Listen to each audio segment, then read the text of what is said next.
Assalamualaikum warahmatullahi wabarakatuh.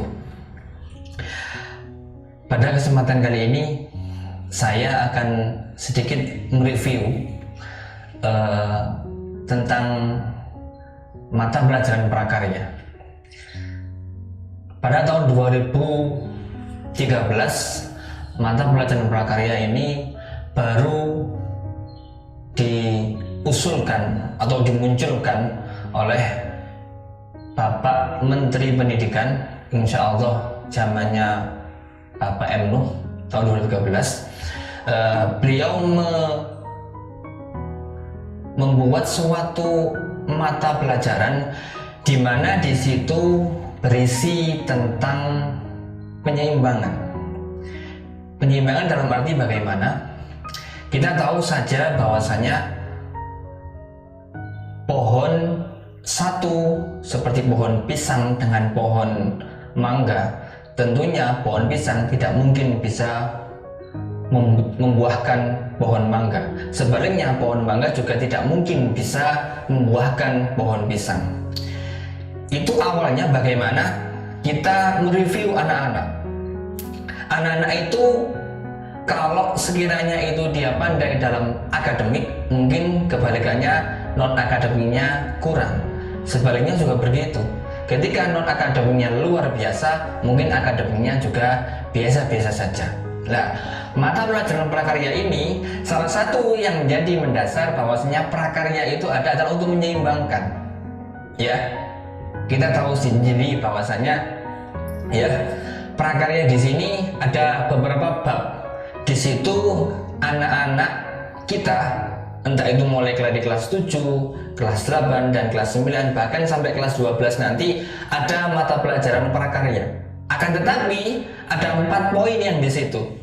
Ya, seperti halnya bab pertama, kelas 7 sampai dengan kelas 12 nanti itu sama, yaitu adalah kerajinan. Kenapa kerajinan? Salah satu halnya tujuannya prakarya itu adalah menumbuh kembangkan jiwa kewirausahaan. Di antara 4 bab, yang pertama adalah kerajinan, yang kedua adalah pengolahan, yang ketiga adalah rekayasa, yang keempat adalah budidaya. Indonesia ini sangat luar biasa. Apapun ada di sini. Entah itu sumber daya alam yang berupa tanaman, sumber daya alam yang berupa itu hewan, dan lain sebagainya. Hampir semuanya bisa kita manfaatkan. Serat alam menjadi pokok bahasan pertama ketika kelas 7. Kelas 8 kita akan membahas berkaitan masalah kerajinan dari bahan keras. Keras kita kategorikan organik, anorganik. Ya, sama pada semester awal juga membahas kerajinan dari bahan lunak. Yang dinamakan lunak apa? Mudah dibentuk. Entah itu teksturnya, entah itu bentuknya, pokoknya intinya adalah mudah dibentuk. Pada kali ini untuk yang kelas 9 ya, yaitu kerajinan berbahan dasar bambu, kayu, dan rotan. Kalau kelas 8 dahulu insya Allah yang pertama kali adalah bahan lunak, yang kedua bahan keras, entah itu organik dan anorganik. Kalau sekarang kita membahas kerajinan yang lebih spesifik, kita membahas kayu terlebih dahulu. Kayu itu memiliki berbagai jenis. Kalau kita perhatikan kayu, kita spesifikkan ada yang berbentuk besar, ada berbentuk kecil, seratnya besar, seratnya kecil. Ya, kita bisa spesifikkan.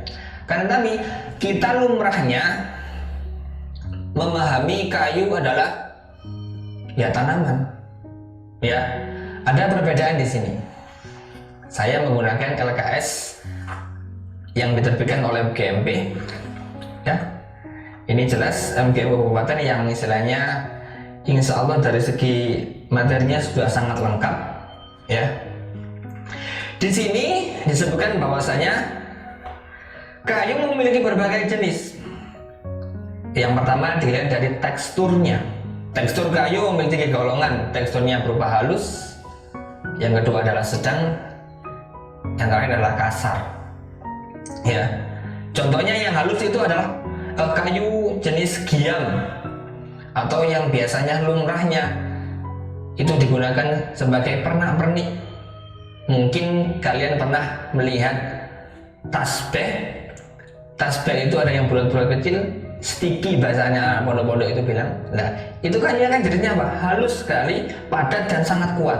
Sehingga kalau kita melubah di dalamnya itu tidak sampai patah atau pecah. Kayu jenis sedang misalkan banyak sekali, terutama dalam gria furniture. Misalkan jenis jati, sono keling yang teksturnya sangat jelas dan lain sebagainya. Kayu yang bertekstur kasar banyak sekali tambah. Biasanya kayu jenis kasar ini kayunya lebih ringan, seperti kayu meranti, kayu kampas, kayu randu dan lain sebagainya. Yang kedua adalah jenis kayu menurut kekerasannya. Kayu memiliki kekerasan sangat keras. Yang kedua adalah jenisnya keras. Yang ketiga adalah sedang. Yang keempat adalah lunak. Dan yang ketiga adalah jenis-jenis kayu yang umumnya kita gunakan sebagai kerajinan. Nah, contohnya meja ini. Meja ini kalau kita amati tergolong keras apa bukan? Keras. Bunyinya kalau saya mukul sampean sakit nggak? Sakit. Ini keras. Keras dalam arti apa? Bentuknya memang keras, tapi tidak sangat keras. Kursi ini lumrahnya biasanya kita menggunakan kayu jati. Karena kayu jati ini kekerasannya tidak sangat keras, tapi memiliki keistimewaan.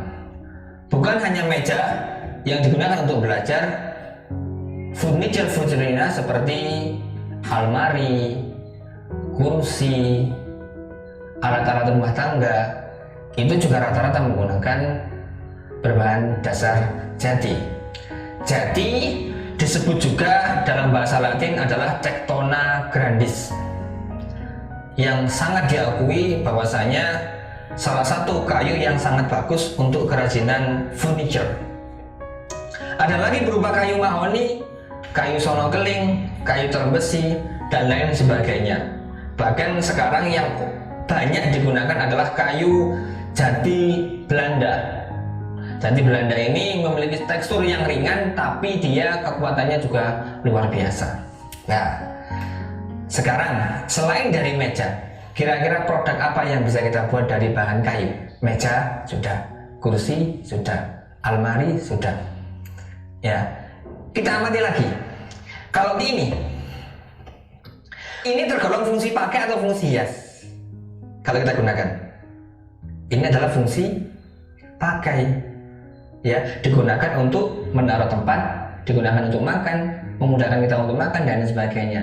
Ada lagi yang fungsi hias, contohnya apa? Hiasan dinding, pigora. Nah, itu tergolong fungsi hias.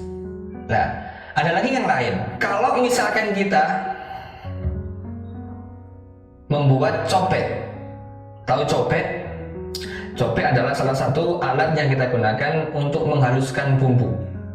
Ada yang menggunakan kayu dan ada juga menggunakan batu. Copet juga termasuk dalam kerajinan berbahan kayu. Bahannya rata-rata itu ya terbuat dari kayu apa?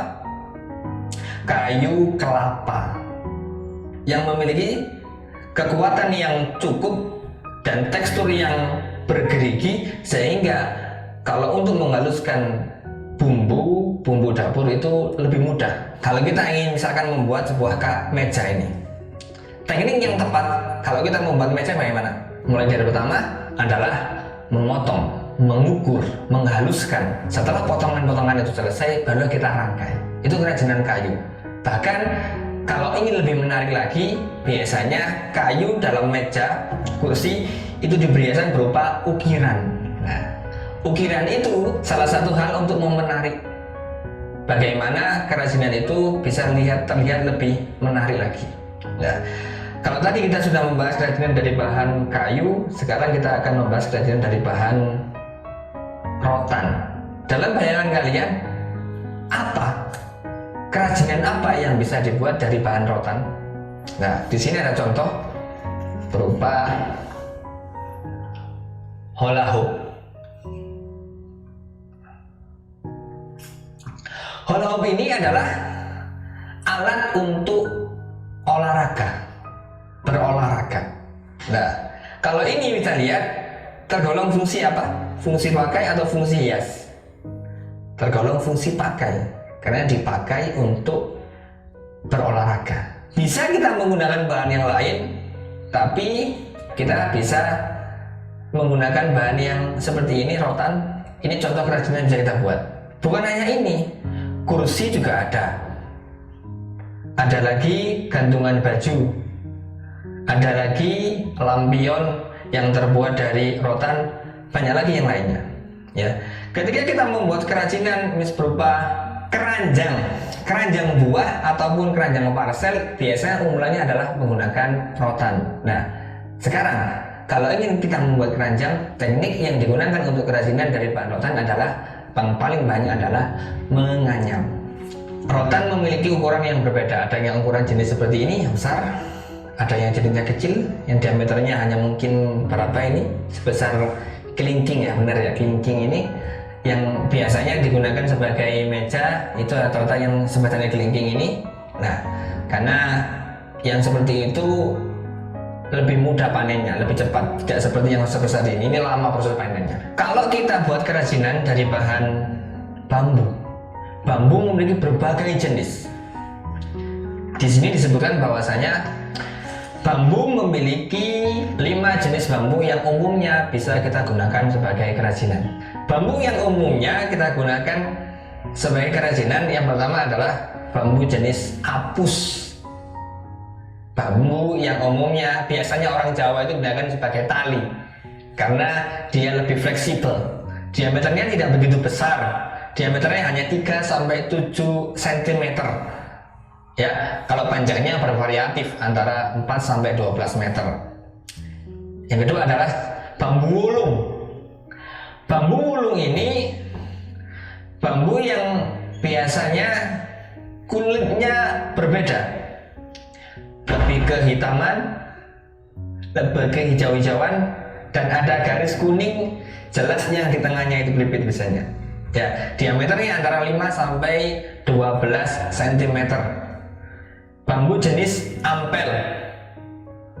Ada lagi bambu jenis petung. Nah, bambu jenis petung ini memiliki ciri khas, bahkan dianggap sebagai bambu yang paling besar ukurannya. Bambu yang paling besar, diameternya antara 8 inci.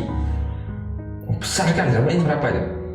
Diameternya besar itu otomatis ya, dalamnya itu ketebalan dari bambu itu juga otomatis lebih besar, antara 11 sampai 20 mm. Ya, paling tebal sekali. Nah, biasanya kalau zaman dahulu digunakan sebagai rangka dari atap rumah karena memiliki kekuatan yang juga kuat sekali. Ya, ada lagi jenis bambu kuning. Bambu kuning kita tahu sendiri, namanya aja bambu kuning. Bambu yang warnanya mungkin ya kuning, memang kuning, warnanya kuning, disebut bambu kuning. Nah, sekarang bambu ini banyak sekali yang bisa kita buat. Kerajinan berupa kursi sama seperti yang tadi, mungkin ada berupa tudung saji, dan sekarang adalah contoh kerajinan bambu yang bisa kita lihat sama-sama. Nah, ini contoh kerajinan bambu. Berbahan dasar bambu, hampir 100% bahan dasarnya adalah bambu. Apa ini namanya? Tempeh, ya. Ini adalah tempeh. Teknik yang digunakan di samping menghaluskan, meraut, yang utama adalah menganyam.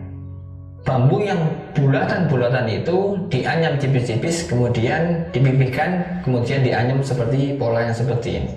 Nah, ini contoh jenis kerajinan yang bisa kita buat berupa tempe. Ada lagi yang lain, ada tudung saji, keranjang juga sama. Masih banyak kerajinan yang bisa kita buat dari bahan bambu. Kira-kira apa yang bisa kita buat? Kerajinan apa yang bisa kita buat dari 3 bahan bambu, rotan, dan juga kayu. Tentunya gambaran itu harus juga didampingi oleh Bapak Ibu guru. Nah, maka dari itu kalau misalkan di sana sampai ada pertanyaan, ada yang perlu ditanyakan, silahkan nanti bisa di kolom komentar ataupun di pertemuan yang selanjutnya atau via WA bisa. Oke. Sebelum saya akhiri, terima kasih.